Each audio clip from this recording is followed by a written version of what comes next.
jadi ini akan saya terangkan riwayatnya Pak ya. Munculnya akte 34 sama Nabita ini dari pengurus sendiri dan dari amanatnya Pak Kakak, kita kan menghendaki yang disahkan kan akte 157 tahun 2008 ya. Dan itu kan masih proses dokumen-dokumen, pernyataan-pernyataan modal segala macam itu pakai kan 2008. Kemudian karena ini kan berlarut-larut ya perusahaan ini, dan itu kan sampai 2011 kan belum pengesahan ini ya, dari 2008 sampai 2011 sampai 3 tahun. Yang disahkan apa ya? Pengesahan dari akte yayasan yang 2008 nomor 157. Yang disahkan Yayasannya, Yayasan Pendidikan Darwati Surabaya. yang mengesahkan apa? Menkumham. Nah, pada saat itu Maksudnya ini namanya sudah disetujui tapi belum disahkan. belum, kan harus diketik dulu, disahkan dulu, kemudian baru persyaratan itu harus dipenuhi. Ada pernyataan modal, ada NPWP, segala macam harus dipenuhi yang mulia. Nah itu kan kemudian saya terangkan terkait sama gambar tadi yang mulia. Kemudian awalnya kan 2008 tadi yang mulia, pengesahannya ya. Pengesahannya itu kan dalam perjalanannya di tahun 2011 ya, itu kan baru ada pemberitahuan dari Menkumham bahwa akte 157 yang diajukan pengesahan tadi ya, secara administrasi dianggap kedaluarsa ya.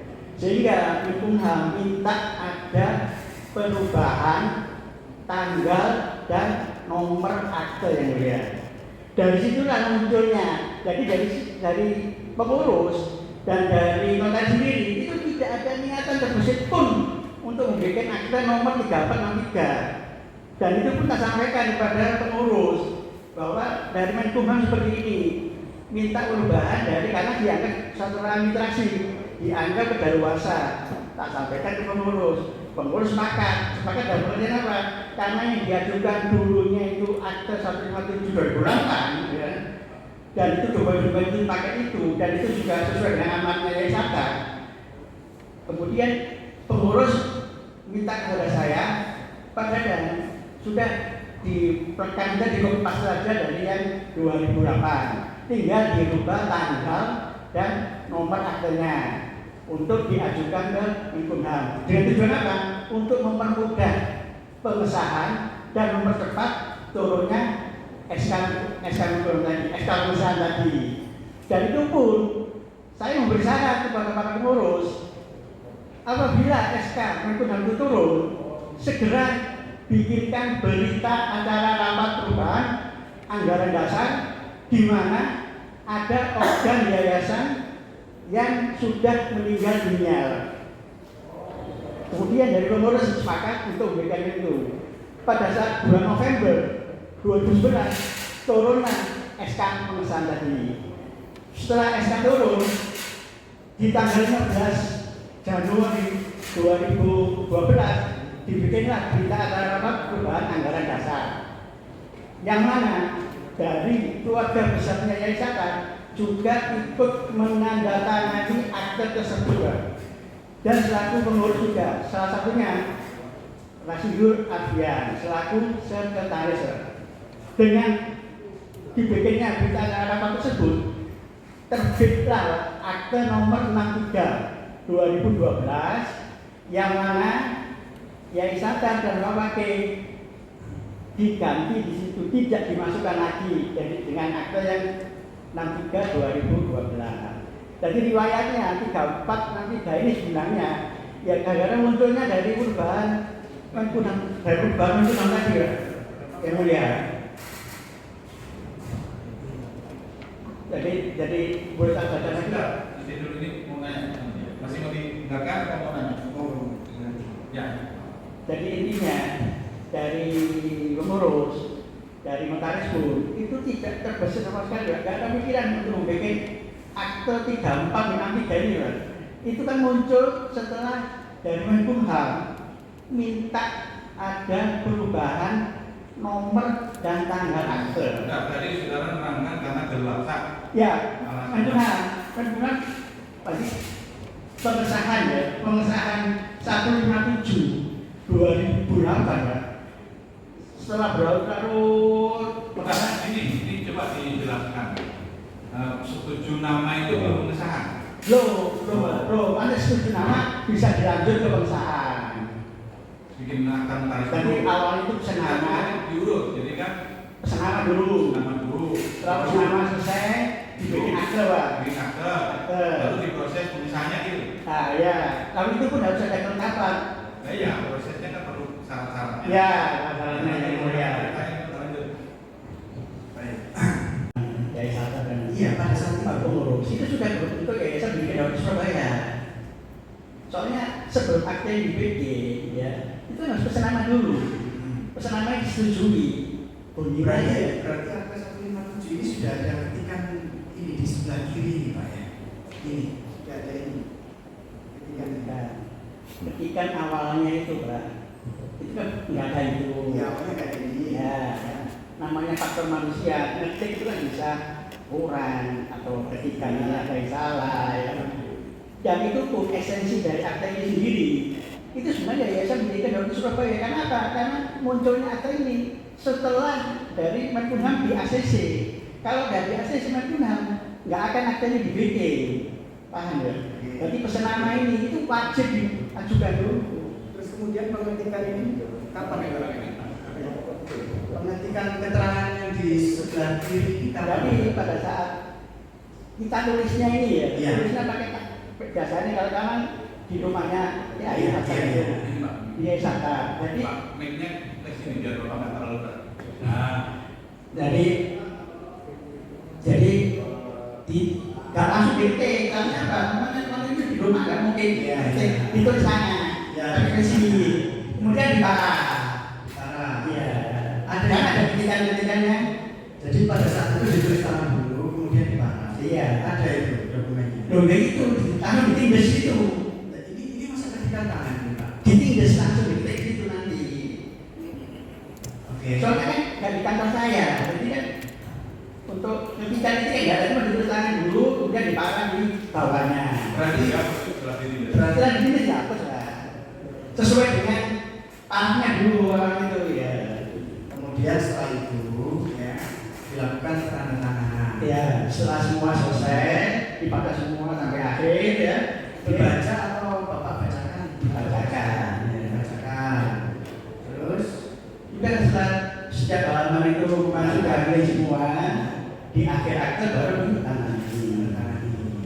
kemudian di bagian perbaikan ini betul di paraf ya. Ya, Parafnya ini setelah tanda tangan atau paraf dulu? sebelum tanda tangan. Sebelum tanda Sebelum tanda tangan. Paraf dulu. Iya, baru Tanda tangan. baru tanda tangan. Pada saat pembuatan akte 157 yang hadir sering Bapak berapa orang? 21 orang. 21 orang. Terus kemudian yang paraf di sini ada berapa orang? Nah, waktu itu terus jujur aja kan tempat rame ya. Iya. Soalnya saya pikir berapa semua, ternyata ada yang belum parah. Ada yang belum Ada belum parah. Cuma Termasuk- kalau tantangannya semua tantangan. termasuk Pak Rasul Afia. Tapi yang tak parah. Oh, parah. Parah juga ada. Santai deh. Enggak, maksud saya itu Saya coba ingat ini. Pak Bambang, Pak Budi. ya apa itu namanya? Pak ini apa Rasulan? Iya. Apa namanya kan ya apa lalu? Pak Bambang. Terus kemudian siapa kemarin saksinya dari Bapak itu? Siapa kemarin yang hadir di sini sebagai saksi? Adidas. Ya, Pak. Pada intinya ada beberapa yang Ya, ada beberapa yang memang nah lihat juga Pak parah. itu di 2008. Kemudian di tahun 2011 kita mengacu pada akta 34 dan 63. Nah, betul itu yang membuat akte Bapak sebagai notaris. Kapan disampaikan kepada Bapak? Pada saat kita masih ingat kapan tanggalnya, maksudnya ini tahunnya. Ya sesuai dengan itu di akte itu ya, kemudian sebelum mendekati lah sebelum akte itu tak sampaikan kepada pengurus, kemudian baru muncul akte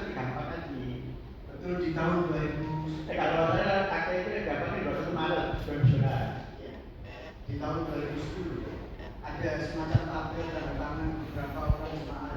Loh, kalau itu pernyataan. Ya, surat pernyataan itu yang dijadikan pedoman Bapak untuk Ya, salah satu itu. Ya, salah satunya. Nah, itu pernyataan dari Pak Pengurus dan Pak Santri. Jadi Pernyataan itu kapan Bapak terima? itu Juli 2010. Juli 2010. Ya. Pada saat itu Bapak Kiai Haji Sattar dan Masih hidup. Masih hidup Ya. Masih hidup. Nah, pada saat ya Bapak membuat P34 dan 3 berdasarkan pernyataan atau surat pernyataan dari para jemaah itu, ya, apakah Bapak langsung menyetujuinya saat itu? Yang Tanpa mana? memberikan penjelasan alasannya dan lain sebagainya. Yang mana? Pada saat Bapak membuat AP34 dan 3 ini kan tadi kan berdasarkan Kalau kesepakatan. kalau nanti ini kan sebenarnya kan acuannya dari gambar. Iya, 3 itu kan ada dua Pak, yang 2011 dan 2012. Ya, kalau nanti 2012 ini memang perubahan dari gambar ya, Pak. Cuma nanti kayak 2011 ini perubahan dari gambar kan. Iya. Terkait sama maksud dan tujuan. Iya. Iya. Maksud saya tidak pernah menghadap saksi. Ya, contohnya kemarin keterangan saksi kemarin. Iya, Contohnya iya. Bambang Susilo. Ya, Bambang Susilo. Itu katanya dia kan ya, memang. Tetapi jangan salah, Bambang Susilo akhirnya di tahun 2013 tanda tangan dia. Jadi pengurus ketua 2. Yang budi, Kalau bukti memang dia dekati ya, di pengajian dekati dalam arti berarti dari pihak-pihak sama ini agak susah kayaknya di bukti ya. Tapi di sini tetap ya ada namanya. Bambang Susilo ada. Ini nomor 6 ya. Apa? Nomor 6. Diatur gambar dan juga. Oh ya ada memang. Muncullah atau terbitlah akte nomor 63/2012 yang mana yang meninggal ini korban ini itu tidak dimasukkan lagi di dalam akte tersebut. Awalnya Pak Sattar ini kepingin mendaftarkan Yayasan Pendidikan Dormati yang lama, karena Yayasan Pendidikan Dormati yang lama ini kan harus diikuti undang-undang baru, undang-undang yayasan. Jadi Ini menurut saya, waktu itu sudah ada aktenya tapi belum terdaftar kan maksudnya? belum berbadan hukum, belum berurusan pengesahan belum. Tapi sudah ada aktenya. Akte 82 yang kalinya 82 sama 91. 82 itu apa? Nomor Yayasan Pendidikan Dormati. bukan. 82 itu tahun. Tahun 82 ya, tahun 82. Jadi kalau Yayasan didirikan. Yayasan Pendidikan Dormati itu tahun 82. Tunggu Pak, baru didirikan. Didirikan. Belum ada pengesahan. Belum pengesahan pun belum. Tahun 82. Tahun 82. Terus tahun berapa lagi? Kemudian ada perubahan tahun 91. 91. Yang berubah apanya? Orangnya karena ada yang meninggal tuanya. Bu Hanifah meninggal ganti Kiai Sattar. Tahun 91. Tahun 91. Itu masih akan tarik. Tarik. Belum ada pendaftaran di Belum ada pimpinan belum. Lanjut. Setelah saudara daftarkan Yayasan Pendidikan Dormati yang lama ke Kemenkumham, itu apa hasilnya? Dari Menkumham, Yayasan Pendidikan Dormati ini itu ditolak pesan namanya karena sudah terpakai dengan nama yang lain. Makanya itu tadi Yayasan Pendidikan Dormati ini sesuai dengan aturan Menkumham harus ada 3 kata ditambahin lagi. Kalau pendidikan Dormati aja itu pasti tidak disetujui. Ya itu pendaftaran yang tahun berapa? Itu yang 2008 itu kan saya daftarkan yang lama Pak, yang mulia. Tapi ternyata ya tentunya tidak disetujui. Kemudian setelah saya daftarkan lagi dengan kesepakatannya pengurus dan Yayasan Sattar menyarankan ditambahin Kedudukan Surabaya, muncullah Yayasan Pendidikan dan Dormati Surabaya. Tapi saya bilang bahwa ini yayasan baru karena ada tambahan dari Surabaya, bukan mengacu ke Yayasan Pendidikan Dormati yang lama. Tetapi memang Pak Sattar ini tetap ini kelanjutan dari YPD. Cuma namanya Surabaya menjadi pendidikan baru. Ya, enggak. Sudah diserahkan juga pertanyaan. Siap. Yang diulang ya. Siap. Terkait alur, saudara setelah itu membuat minut akta. Minta Benar itu ya. Setelah pesan namanya disetujui dengan embel-embel di belakangnya Surabaya, kemudian tak sampaikan kepada pengurus dan yayasan, kemudian saya disuruh bikin aktenya Yayasan Pendidikan Darwati Surabaya untuk ditandatangannya para pihak tadi. Saudara terdakwa. Namanya akte ya, itu kan kadang-kadang pegawai ngetik sama macam itu wajar, ada kurang ada, itu kan namanya revoy. Tapi esensi sendiri, esensi dari akte itu sendiri itu tidak berubah. Kenapa? Akte ini dibikin setelah pesan nama disetujui, namanya Yayasan Pendidikan Darwati Surabaya. Kemudian baru dibikin akte, kemudian ada surat keterangan, itu tidak berubah esensi. Oh ditandai Surabaya, kemudian ketikan. Jadi mungkin saat saya ngetik itu kurang ngetik Surabaya, sehingga pada saat dibacakan ditandai Surabaya, diparah kemudian. Jadi tidak berubah esensi dari akte itu sendiri. Karena apa? Akte ini dibikin setelah pesan nama disetujui. Terkait renvoy tadi saudara terdakwa. Renvoy tadi itu saya lihat di bukti yang ditunjukkan oleh jaksa penuntut umum. Ini ada salah satu nama dari organ tersebut dicoret. Dan di sebelah kirinya apakah digantikan nama ini tersebut? Ya, tergantung dari kesalahan tadi. Kalau memang katakanlah Budi ditulis depannya S ya berarti dicoret, diganti. Jadi ada ketikan yang keliru itu diganti. Pentingnya pegawai saya keliru, apapun itu nanti dibaca itu keliru ini bisa diparah sama para pihak. Seperti itu. Setelah minuta akte tersebut saudara bacakan dan saudara ganti renvoy sebelahnya tersebut, apakah semua organ-organ atau pengurus-pengurus dalam minuta akte itu tersebut tanda tangan? Ya, harusnya memang parah. Biasanya tangan pasti di belakang, tapi harusnya memang parah sebenarnya itu. Cuma ini kan memang ada beberapa sih yang parah. Soalnya kalau itu kan tempatnya kan kalau besar buaya kalau satu itu saya nggak perhatikan. Jadi teknik parah sampai kan udah harus semua saya nggak bisa itu kan teliti parahnya siapa itu nanti. Tapi di belakang sudah tak sebutkan dan bahwa itu bahwa dilangsungkan dengan adanya perubahan. Dia nggak tahu semua apa-apa yang itu. Tapi intinya ya, dan poinnya ya kalau ini kan terkait ketika itu aja ada kedudukan ketika aja itu. Saya teruskan terdakwa. Setelah para renvoy sudah diparaf oleh semua pengurus, apakah terdakwa membacakan terkait minuta akte nomor 157 tersebut? Ya, pada saat awal kali berhadapan sama orang ini, yang kita bacakan.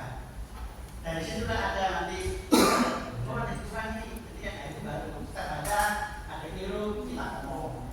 Berikutnya kita baca, oh ada keliru lagi, kita ngomong. Jadi kita akan diparah. Apakah renvoy sama tanda tangan di akhir akte itu tersebut dilakukan dari yang sama? Sama, revoy dulu ya. Revoy dulu, setelah itu di akhir ada baru tantangan. Tanda tangan. Saudara terdakwa, di sini di dakwaan jaksa penuntut umum sama di BAP Tufatun Busana, saudara di sini ditulis sebagai mengurus izin operasional dari Yayasan Pendidikan Darwati Surabaya. Apakah seperti itu? Tidak benar, saya tidak tahu menahu permasalahan di pengurusan izin operasional di Dinas. Sama sekali saya tidak tahu. Saudara terdakwa, di tahun 2010, Juli tahun 2010, tadi saya lihat dari bukti saudara jaksa penuntut umum, itu ada surat pernyataan dari para pengurus dan jamaah. Ya, Isi surat pernyataan dari pengurus dan para jamaah itu apa, saudara terdakwa? intinya dari pernyataan itu meminta kepada notaris untuk memasukkan yayasan itu tetap di SK Menkumham. Itu aja intinya sebenarnya.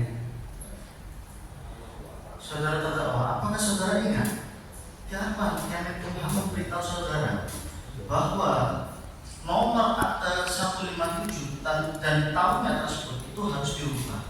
2011. 2011. Setelah saudara menerima pemberitahuan dari Kemenkumham, apakah saudara memberitahu kepada para pengurus? Saya beritahu pengurus. Jadi ada tanggal dan nomor akte itu harus karena asal administrasi itu memang sudah dewasa, kemudian harus dirubah nomor dan akte itu kita sampaikan kepada pengurus. Makanya pengurus mengacu kepada tetap akte 157 2008 karena memang awal kali pendirian di SMK Derwati itu ya dari situ, dan memang awal kali pengajuan pengesahan dari 157 2008.